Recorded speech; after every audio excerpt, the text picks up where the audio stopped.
Ve siz çok değerli namaz aşığı kardeşlerim. Hayat namazla güzeldir final programına hepiniz hoş geldiniz, safa verdiniz. Kıymetli misafirler, kardeşlerimiz 15 gün boyunca namaz eğitimi alarak güzel bir şekilde namaz kılmayı öğrendiler. Kıymetli misafirler, sizlere program akışını arz etmek istiyorum. Programımız... Hazırsan başla.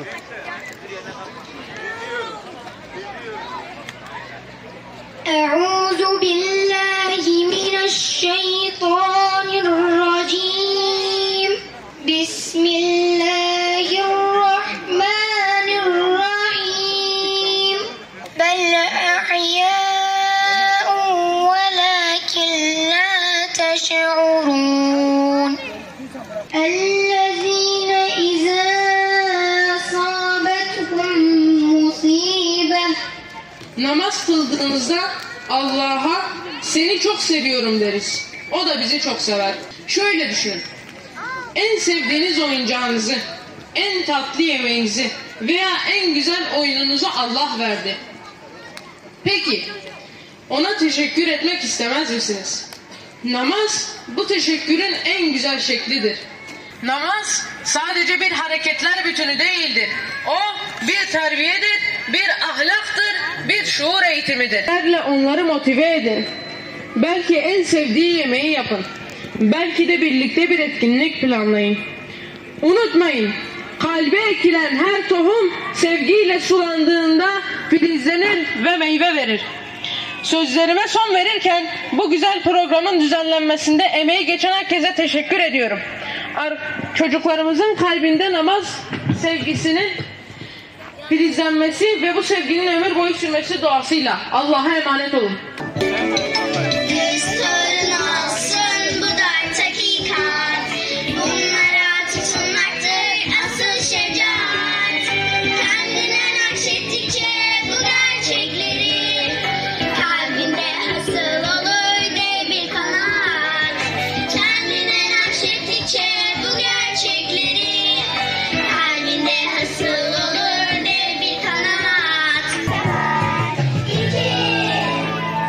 Din kardeşini sen etme Tanrım, kusurunu arama, yanlışları git.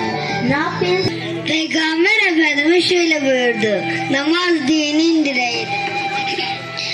Allahu Ekber. Vecehtu vecihiye lillezî fetteres semâvâti vel ard hanifen muslimen ve ma ene minel müşrikîn. Bismillahirrahmanirrahim. Elhamdülillahi Rabbil alemin. Errahmanirrahim. Maliki yevmiddin. Okuduğum bu sure namazın her rekatında okunur. Peygamber Efendimiz şöyle buyurdu: namaz